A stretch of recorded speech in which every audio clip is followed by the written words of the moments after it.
ان الحمد للہ نحمدہ ونستعینہ ونستغفرہ ونعوذ باللہ من شرور انفسنا ومن سیئات اعمالنا من یہدہ اللہ فلا مضل لہ ومن یضلل فلا ہادی لہ واشہد ان لا الہ الا اللہ وحدہ لا شریک لہ واشہد ان محمدا عبدہ ورسولہ اما بعد فإن خیر الحدیث کتاب اللہ وخیر الہدی ہدی محمد صلی اللہ علیہ وسلم وشر الامور محدثاتها وکل محدثۃ بدعہ وکل بدعۃ ضلالہ وکل ضلالۃ فی النار یا ایھا الذین آمنوا اتقوا اللہ حق تقاتہ ولا تموتن الا وانتم مسلمون یا ایھا الناس اتقوا ربکم الذی خلقکم من نفس واحدہ وخلق منها زوجها وبث منهما رجالا كثيرا ونساء واتقوا الله الذي تساءلون به والارحام ان اللہ کان علیکم رقیبا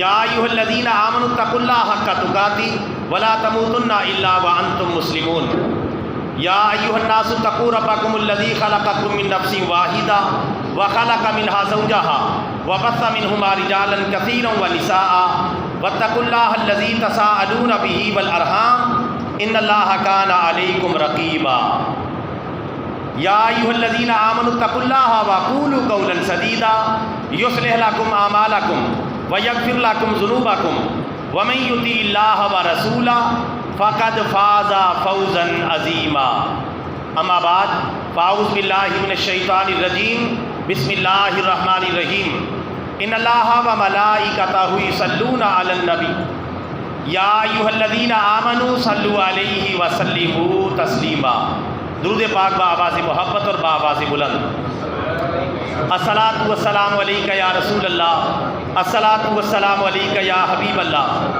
الصلاۃ والسلام علیک یا رحمۃ للعالمین وعلی آلک واصحابک یا خاتم النبیین واجب الاحترام برادران اسلام، جملہ تعریفیں اللہ رب العالمین عز و جل کے لیے جس نے بلا شرکت غیر پوری کائنات کو وجود عطا فرمایا، اور درود لامحدود اور سلام بے شمار ہمارے پیارے نبی، ہمارے پیارے آقا، ہمارے پیارے پیغمبر سرکار مدینہ، سرور قلب و سینہ، فیض گنجینہ، صاحب معطر پسینہ، باعث نزول سکینہ، آقا نامدار، مدینے کے تاجدار، سارے نبیوں کے سالار، حبیب کردگار، محبوب پروردگار، جناب احمد مختار، حضرت محمد مصطفیٰ صلی اللہ علیہ وسلم کی ذات گرامی پر کہ جنہوں نے دنیا میں تشریف لا کر حق کا بول بالا فرمایا۔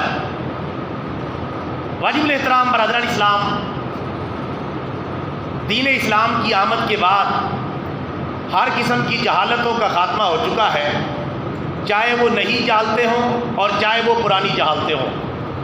قرآن و سنت نے آ کر ہر قسم کی جہالتوں کا خاتمہ کر دیا ہے۔ ایک مسلمان اب جاہلانہ زندگی نہیں گزار سکتا۔ ایک مسلمان زندگی گزارے گا تو اللہ کے قرآن کے مطابق گزارے گا اور پیارے نبی کے فرمان کے مطابق گزارے گا۔ ہمارے پیارے نبی صلی اللہ علیہ وسلم تشریف لائے تو سارے اندھیرے چھٹ گئے، ہر طرف روشنیاں پھیل گئیں، اجالے پھیل گئے، کیونکہ اسلام روشنی کا نام ہے، اور اسلام کے علاوہ جو کچھ بھی ہے وہ سب کا سب اندھیرا ہے اور گھپ اندھیرا ہے۔ اسلام نے اس گھپ اندھیرے کو آ کر ختم کر دیا ہے۔ اللہ کے پیارے نبی صلی اللہ علیہ وسلم تشریف لائے تو اپنے ساتھ کتاب اللہ بھی لے کر آئے۔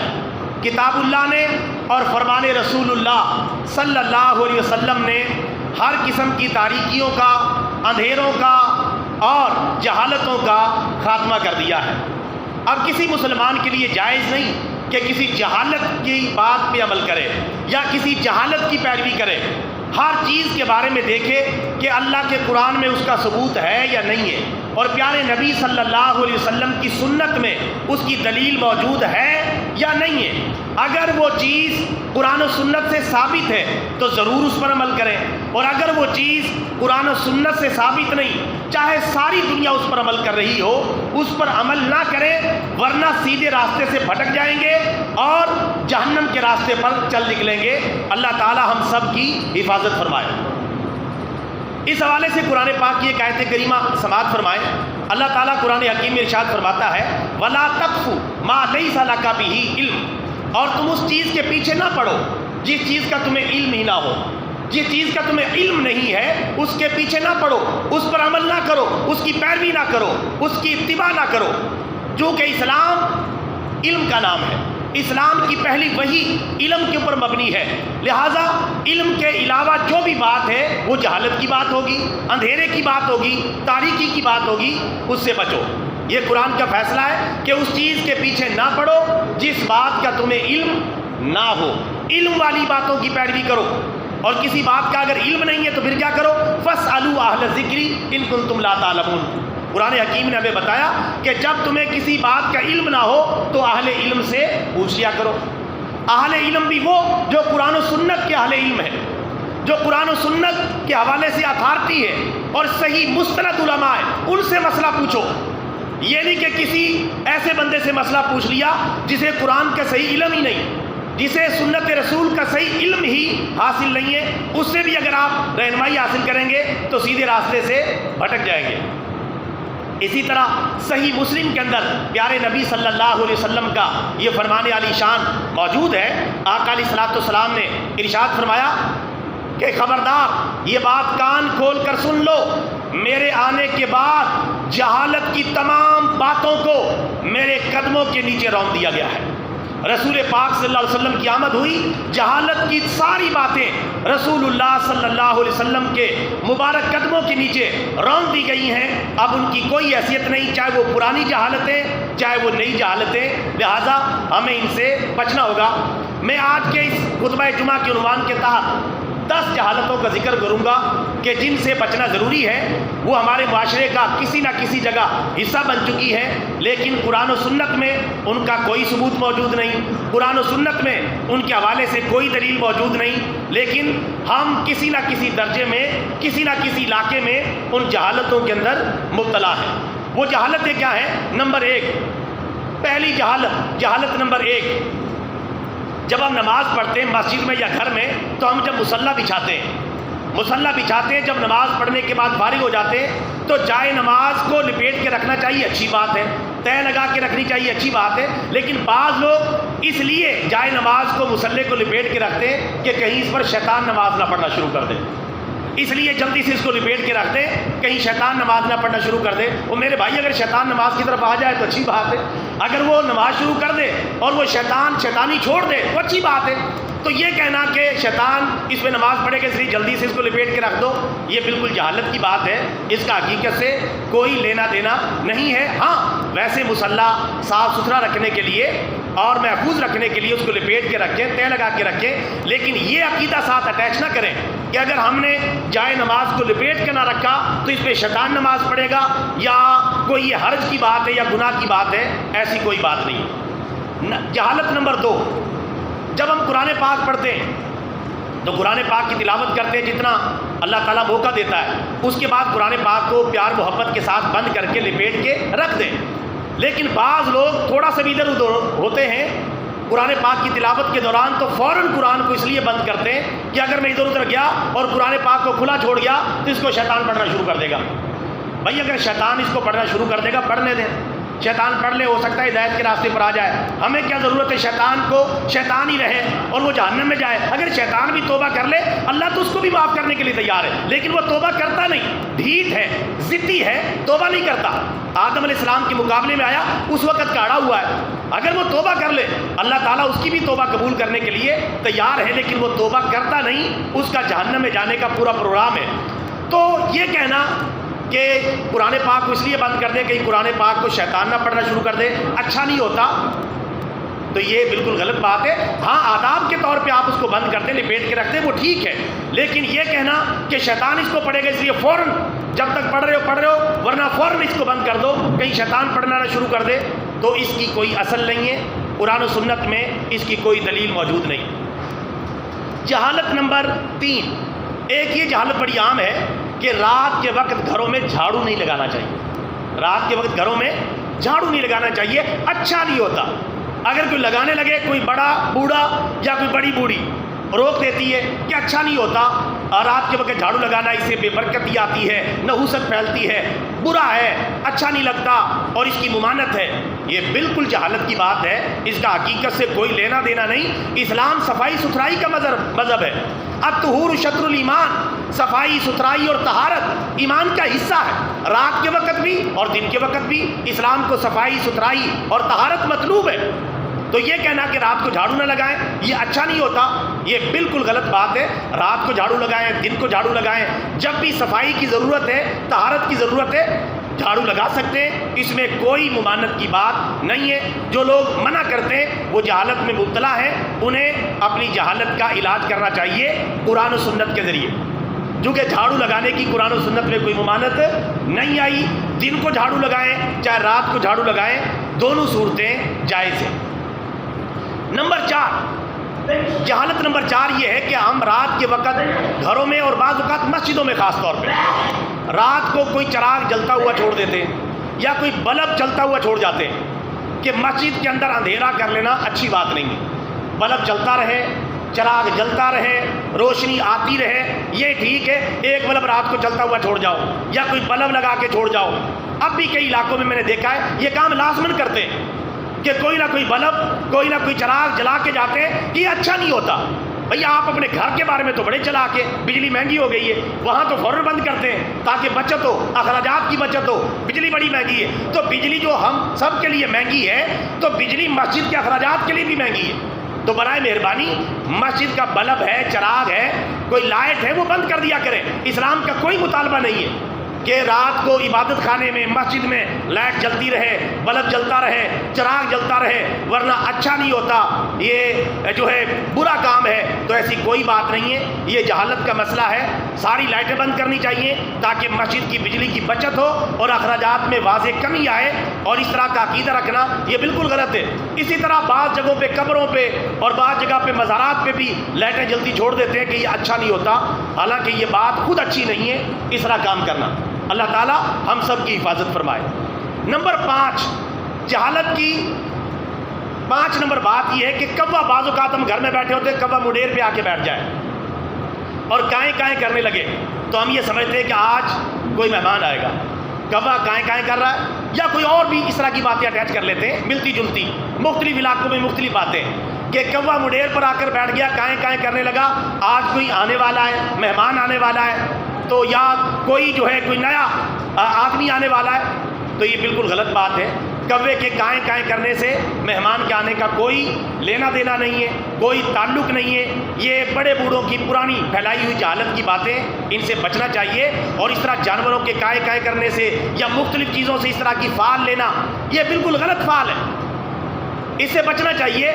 کوے کے کائیں کائیں کرنے سے مہمان کے آنے کا کوئی تعلق نہیں۔ جہالت نمبر 6، ہم میں سے کسی کو چھینک آ جائے تو فوراً ہی ہم بول اٹھتے ہیں کہ کوئی یاد کر رہا ہے، کوئی ہمیں یاد کر رہا ہے اس لیے مجھے چھینک آئی ہے۔ چھینک کے آنے کا یاد کرنے سے کوئی تعلق نہیں ہے۔ کوئی یاد کر رہا ہے نہیں کر رہا، اس بات کا چھینک سے کوئی تعلق نہیں ہے۔ تو کہتے ہیں مجھے یاد کر رہا ہے اور باتیں کر کے خاموش ہو جاتے ہیں۔ جو چھینک لینے کا سنت طریقہ ہے اور جو چھینک کا جواب دینے کا سنت طریقہ ہے وہ نہیں اپناتے۔ چھینک کا سنت طریقہ یہ ہے کہ جب چھینک آئے تو حتی الامکان اسے کنٹرول کریں، اپنا ہاتھ آگے رکھ لیں اور یا کوئی کپڑا یا رومال رکھ لیں۔ جب چھینک کا عمل مکمل ہو جائے تو کہیں الحمدللہ۔ کیا کہیں؟ الحمدللہ۔ اس کا معنی ہے تمام تعریفیں اللہ تعالیٰ کے لیے۔ چھینک آئی ہے، جو سننے والا ہے وہ کہے یرحمک اللہ۔ اگر چھینکنے والے نے اونچی آواز سے کہا الحمدللہ تو جواب دینے والا اونچی آواز سے کہے گا یرحمک اللہ، یہ واجب ہے۔ اگر جواب نہیں دے گا گنہگار ہوگا، اور اگر وہ اونچی آواز سے الحمدللہ نہیں کہتا تو چھینک کا جواب دینے والے پر جواب دینا لازم نہیں ہے۔ اگر چھینکنے والا کہ الحمدللہ اونچی آواز سے سنت کے مطابق، تو جو جواب دینے والا ہے وہ کہے گا یرحمک اللہ، یعنی اللہ تعالیٰ تجھ پر رحم فرمائے۔ اور پھر جس کو چھینک آئی ہے وہ کہے گا یغفر اللہ لی ولکم، اللہ تعالیٰ میری بھی بخشش فرمائے اور اللہ تعالیٰ تمہاری بھی بخشش فرمائے۔ کتنے پیارے جملے ہیں۔ اور ایک حدیث مبارکہ میں یغفر اللہ لکم، یہ الفاظ بول دے، یہ پورا جملہ بول دے کہ اللہ تعالیٰ میری بھی بخشش فرمائے اور تمہاری بھی بخشش فرمائے۔ اور ایک حدیث مبارکہ میں کی الفاظ کے اللہ تعالیٰ میری بھی بخشش فرمائے اور تیری بھی بخشش فرمائے اور اللہ تعالیٰ ہمارے دلوں کی اصلاح فرمائے. یہ جملہ بولنا چاہیے. ایک آدمی نے رسول پاک صلی اللہ علیہ وسلم کے سامنے چھینک لی اور اس نے الحمدللہ نہیں کہا تو آپ نے بھی اس کو جواب نہیں دیا. ایک آدمی نے الحمدللہ کہا، آپ نے اس کا جواب دے دیا. بعد میں جس کو جواب نہیں ملا تھا اس نے عرض کیا یا رسول اللہ آپ نے اس کی چھینک کا جواب دیا ہے اور میری چھینک کا جواب نہیں دیا. تو آپ صلی اللہ علیہ وسلم نے فرمایا اس نے اللہ تعالیٰ کی تعریف کی ہے اور الحمدللہ کہا ہے اس لیے میں نے جواب دیا ہے، اور تم نے اللہ کی تعریف نہیں کی اور الحمدللہ نہیں کہا اس لیے میں نے تمہارا جواب نہیں دیا. تو یہ سنت طریقہ ہے. باقی چھینک آنے سے کوئی یاد کر رہا ہے، کوئی جو ہے ہمیں خیال میں لا رہا ہے، کوئی تصور میں لا رہا ہے، اس کا حقیقت سے کوئی لینا دینا نہیں ہے. اس سے بچیں. یہ جہالت کی بات ہے. جہالت نمبر 7 نمبر جہالت یہ ہے کہ عام طور پہ ہم بچوں کے نام رکھتے ہیں یا اپنے بارے میں کوئی فیصلہ کرتے ہیں تو ہم ستاروں کو بیچ میں لے آتے ہیں. ستاروں کے ذریعے اپنی قسمت کا حال معلوم کرتے ہیں. اپنے بچوں کے نام رکھتے ہیں تو ستارے ملا ملا کے دیکھتے ہیں، برج ملا ملا کے دیکھتے ہیں ستارہ ملتا ہے نہیں ملتا، برج ملتا ہے نہیں ملتا. ستاروں کے ذریعے قسمت کا حال معلوم کرنا. تو یہ اس طریقے سے یہ چیزیں بہت زیادہ پھیلی ہوئی ہیں. ٹی وی چینلوں پر بھی، اخبارات میں بھی اور عام حالات میں بھی. کوئی بچہ پیدا ہوتا ہے نام رکھتے ہیں، ستارے ملا کے اس کا نام رکھتے ہیں. اسی طرح کوئی رشتہ کرتے ہیں تو بچے اور بچی کا ستارہ مل رہا ہے نہیں مل رہا اس کے بارے میں تحقیقات کرتے پھر رہے ہیں. حالانکہ یہ بالکل جہالت ہے. ستاروں کا ساتھ قسمت کا کوئی تعلق نہیں ہے. ستاروں کا بارش کے ساتھ کوئی تعلق نہیں ہے. ستاروں کا تقدیر کے ساتھ کوئی تعلق نہیں ہے. اس طرح برجوں کا تقدیر کے ساتھ قسمت کے ساتھ کوئی تعلق نہیں ہے. علامہ اقبال نے کہا تھا ستارہ کیا میری تقدیر کی خبر دے گا جو خود فراخی افلاک میں ہے خار و زبوں. ستارہ تو خود اللہ کے احکامات کا پابند ہے، کبھی یہاں کبھی یہاں کبھی یہاں چمکنا ہے کبھی وہاں چمکنا ہے. اس کا ہماری قسمت سے کوئی لینا دینا نہیں ہے. یہ نجومیوں کی پھیلائی ہوئی جہالت کی باتیں. برجوں کا، ستاروں کا، ہاتھ کی لکیروں کا قسمت کے ساتھ کوئی تعلق نہیں ہے. جو یہ کام کر رہا ہے جہالت پھیلا رہا ہے، قرآن و سنت کی مخالفت کر رہا ہے اور اسلام سے بغاوت کر رہا ہے اور اللہ اور اس کے رسول کی نافرمانی کر رہا ہے. لہٰذا جو نجومی حضرات یا جعلی پیر حضرات یہ کام کر رہے ہیں فوراً توبہ کریں. یہ کام بالکل ناجائز اور گناہ ہے. ہاتھ کی لکیروں سے قسمت معلوم کرنا، ستاروں سے قسمت معلوم کرنا، برجوں سے قسمت معلوم کرنا یہ بالکل جہالت ہے. اور عام مسلمان جو اس طرح کی چیزیں تلاش کرتے ہیں کہ بچے اور بچی کا نام رکھنا ہے، رشتہ کرنا ہے، کاروبار کرنا ہے، اس بندے سے تعلق بنانا ہے، میرا ستارہ اس سے ملتا ہے نہیں ملتا، یہ بالکل جہالت اور پرلے درجے کی حماقت ہے کہ جس کا حقیقت سے کوئی لینا دینا دور دور تک نہیں ہے. نہ اللہ کے قرآن میں اس کا ذکر ہے اور نہ پیارے نبی کے فرمان میں اس کا ذکر ہے. اللہ تعالی ہم سب کی حفاظت فرمائے. جہالت نمبر 8، باغ میں یا کسی گھر پہ یا کسی آباد جگہ پہ ایک پرندہ ہے الو، اگر وہ آ کے بیٹھ جائے تو ہم یہ سمجھتے ہیں کہ یہ باغ اجڑ جائے گا، یہ گھر اجڑ جائے گا کیونکہ یہاں الو آ کے بیٹھ گیا ہے. اور الو جہاں آ کے بیٹھ جاتا ہے وہ گھر اجڑ جاتا ہے، وہ علاقہ اجڑ جاتا ہے، وہ باغ اجڑ جاتا ہے، وہ کھیت اجڑ جاتے ہیں جہاں الو آ کے بیٹھ جاتا ہے. یہ بالکل جہالت کی بات ہے. جادوگروں، نجومیوں اور جعلی پیروں کی پھیلائی ہوئی باتیں ہیں جن کا حقیقت سے کوئی تعلق نہیں. اور رسول پاک کے دور میں بھی یہ جہالت موجود تھی. رسول پاک نے فرمایا، مشکات المصابیح کی حدیث ہے، ولا حامۃ، ترجمہ الو کے ساتھ چیزوں کے اجڑنے کا کوئی تعلق نہیں ہے، الو کے ساتھ نحوست کا کوئی تعلق نہیں ہے، الو کے کسی جگہ بیٹھنے سے کسی برائی میں مبتلا ہونے کا کوئی تعلق نہیں ہے. رسول پاک نے آج سے 1500 سال پہلے یہ بات وضاحت کے ساتھ بیان کر دی ہے. لہٰذا یہ عقیدہ رکھنا الو اس باغ میں بیٹھا ہے، الو اس کھیت میں بیٹھا ہے، الو اس درخت پہ بیٹھا ہے تو یہ باغ اجڑے گا، یہ گھر تباہ ہوگا اور یہ درخت ویران ہو جائے گا. یہ بالکل جہالت کی بات ہے جس کا حقیقت سے کوئی تعلق نہیں. حتیٰ کہ جب ایک جہالت پھیل جاتی ہے بڑے بڑے لوگ بھی مبتلا ہو جاتے ہیں. ڈاکٹر علامہ اقبال نے بھی ایک شعر اسی سے متاثر ہو کے لکھ دیا ہے، لیکن شاید ان کی توجہ نہیں گئی. وہ شعر یہ ہے، ہر شاخ پہ الو بیٹھا ہے انجام گلشتہ کیا ہوگا. تو شاید ان کی توجہ نہیں گئی اس بات کی طرف. تو وہ الو کو یعنی الو بیٹھا ہے اب یہ باغ اجڑے گا. انہوں نے بھی ایک جگہ شعر میں یہ بات لکھ دی ہے. بات مسئلہ تو وہی طرح آ گیا. علامہ اقبال غلطی کر سکتے ہیں، اللہ اور اس کے رسول غلطی نہیں کر سکتے. میں اور آپ غلطی کر سکتے، بڑے سے بڑا انسان غلطی کر سکتا ہے. رجوع کر لینا چاہیے. اب علامہ اقبال زندہ ہوتے تو ان کو توجہ دلا دیتے کہ آپ رجوع کر لیں، الو کا باغ کے اجڑنے سے کوئی تعلق نہیں ہے، لیکن اب وہ زندہ نہیں، اللہ تعالیٰ ان کی بخشش فرمائے۔ بعض اوقات بے توجہی میں کوئی بات لکھی جاتی ہے یا کہی جاتی ہے، توجہ دلائی جائے تو وہ مان لی جاتی ہے۔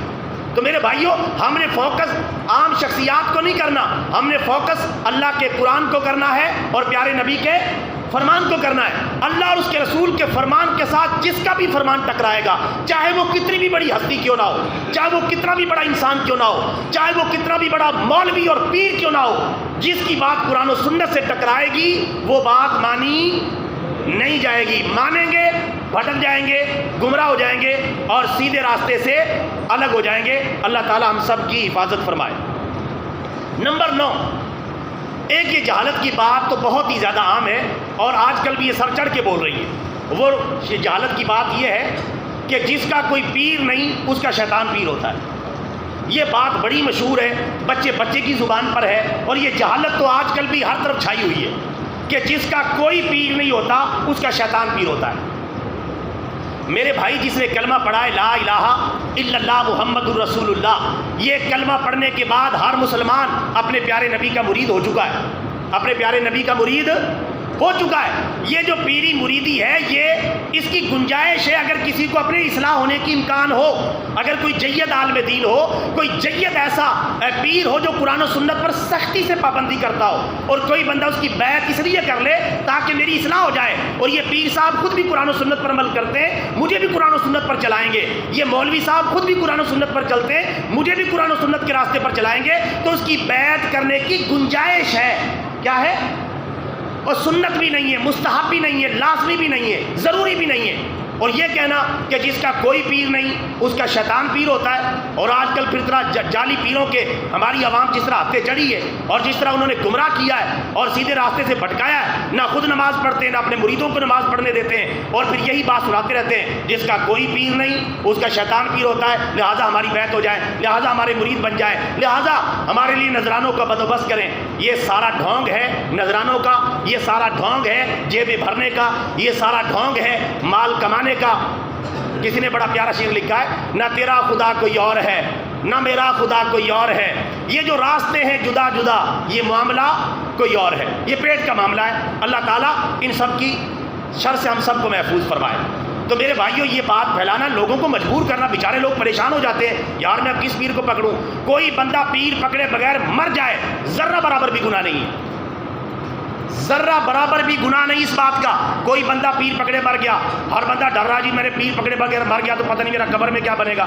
قرآن میں کہیں نہیں لکھا ہوا کہ آپ پیر لازمی پکڑے، سنت میں کہیں نہیں لکھا ہوا کہ آپ پیر لازمی پکڑے۔ ہاں، اگر کسی بندے کو اپنی اصلاح کا امکان ہو تو اس کی گنجائش ہے کہ آپ کسی کی بیعت ہو جائیں، بس گنجائش ہے، اس سے زیادہ آگے نہیں بڑھنا، گنجائش ہے۔ اور کسی نے دیکھا کہ میری اصلاح ہو رہی ہے، وہ بیعت ہو جائے کسی کا، اگر اس نے ہونا ہے۔ اسلام کا یہ کوئی لازمی مطالبہ نہیں ہے، کوئی ضروری چیز نہیں ہے، یہ لازمی چیز بنائی ہے پیروں نے تاکہ ان کی دکانداری چلتی رہے اور ان کا سلسلہ چلتا رہے، اور یہ بات پھیلا دی کہ جس کا کوئی بھی جو ہے پیر نہ ہو اس کا شیطان پیر ہوتا ہے۔ مجھے بتائیں، جس مسلمان نے، اور ہر مسلمان نے کلمہ پڑھا کہ نہیں پڑھا، لا الہ الا اللہ محمد الرسول اللہ، صدقے جائیں آپ کی جہالت کے کہ آپ جو ہے کیا گل کھلا رہے کہ رسول اللہ کا کلمہ پڑھنے سے تو بندہ شیطان کے چنگل سے نہیں نکلتا، صرف آپ کا بیعت کرنے سے شیطان کے چنگل سے نکل جاتا ہے۔ رسول پاک کے کلمے نے کیا فائدہ دیا کہ تب بھی وہ شیطان کا مرید ہی رہا، کلمہ پڑھ لیا، قرآن و حدیث کو مانتا ہے، اسلام پہ چلتا ہے، 5 وقت کی نمازیں پڑھتا ہے، ارکان اسلام اور ارکان ایمان کی پابندی کرتا ہے، صرف پیر نہیں پکڑا پھر بھی وہ شیطان کا بیعت ہے۔ کیا جہالت کی بات ہے! بالکل بندہ جو موٹے دماغ کا ہے اس بات کو سمجھ جائے گا کہ اس کا حقیقت سے کوئی تعلق نہیں ہے۔ اگر کسی نے بیعت ہونا ہے، اس کو اصلاح کی ضرورت ہے، اور واقعتاً کوئی بندہ قرآن و سنت کا صحیح پابند ہے، اور قرآن و سنت کا صحیح پابند بندہ 1000 میں سے ایک ہی ملے گا اس وقت پاکستان میں۔ اس لیے بڑا سوچ سمجھ کر یہ چلنا ہے۔ ہزاروں جو ہے 2 نمبر پیر اور ڈبہ پیر اور جاہل پیر جو ہے بھیس بدل بدل کے بیٹھے ہوئے ہیں، ان کے بیعت ہونے سے 1000 درجے بہتر ہے آپ بیعت ہی نہ ہو۔ ایسے بندوں کی بیعت ہونے سے آپ شیطان کے راستے پر چل پڑیں گے اور گمراہ ہو جائیں گے۔ اللہ تعالیٰ اس جہالت کی بات سے ہم سب کو بچنے کی توفیق عطا فرمائے۔ نمبر 10 اور آخری بات، جہالت نمبر 10 وہ اسی مہینے کے حوالے سے، یہ سفر کا مہینہ چل رہا ہے، اور بعض لوگوں کا یہ عقیدہ اور ذہن ہوتا ہے کہ سفر کے مہینے کے اندر آسمان سے بلائیں اترتی ہیں، سفر کے مہینے کے اندر آسمان سے بلائیں اترتی ہیں، مصیبتیں اترتی ہیں، بیماریاں اترتی ہیں، تکلیفیں اترتی ہیں۔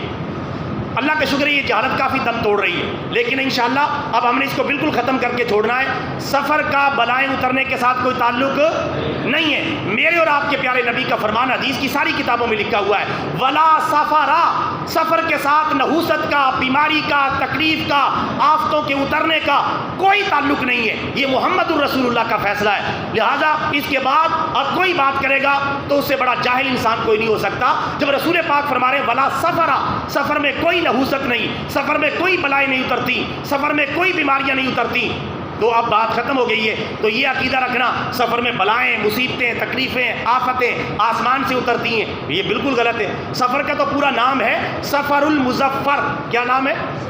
سفر المظفر اس کا پورا نام ہے، اور اس کا مطلب بنتا ہے کامیابی کا مہینہ، اور ہم نے اپنی جہالت کی وجہ سے اس کو ناکامی کا مہینہ بنایا ہوا ہے۔ میرے بھائیوں، سارے مہینے اللہ کے ہیں، سارے دن اللہ کے ہیں، اور بعض لوگ منگل کے دن کو بھی منحوس سمجھتے ہیں۔ مجھے یاد آیا سفر کے ساتھ ساتھ منگل کے دن کو کپڑا نہ سلوائیں، منگل کے دن سفر نہ کریں، منگل کے دن فلانا کام نہ کریں۔ وہ میرے بھائی، منگل بھی اللہ کی، بدھ بھی اللہ کا، جمعرات بھی اللہ کی، جمعہ بھی اللہ کا، وہ الگ بات ہے۔ جمعہ سارے دنوں پر فضیلت رکھتا ہے، باقی سارے دن برابر ہیں۔ منگل میں کوئی نحوست نہیں ہے، سفر میں کوئی نحوست نہیں ہے۔ جو اس طرح کی بات کرے سمجھ جائے بندہ کم علم ہے، بندہ جہالت میں مبتلا ہے، اس کی اصلاح کی ضرورت ہے۔ چاہے بڑے سے بڑا پیر اور مولوی بھی یہ بات کر رہا ہو تو سمجھ جائیں کہ اس بندے کا اس حوالے سے علم مکمل نہیں ہے۔ جب رسول پاک فرما رہے ہیں ولا سفرا، سفر میں کوئی نحوست نہیں ہے، تو اس کے بعد اب اس جہالت کی کوئی گنجائش باقی نہیں رہ جاتی۔ انشاءاللہ گاہے بگاہے میں اس طرح کی جہالتیں کور کرتا رہوں گا۔ اللہ تعالیٰ سے دعا ہے اللہ تبارک و تعالیٰ مجھے بھی اور آپ بھائیوں کو بھی ان جہالت کی باتوں سے بچنے کی توفیق عطا فرمائے، اور قرآن و سنت والی زندگی اور قرآن و سنت والی موت نصیب فرمائے۔ آمین۔ وآخر دعوانا ان الحمدللہ رب العالمین۔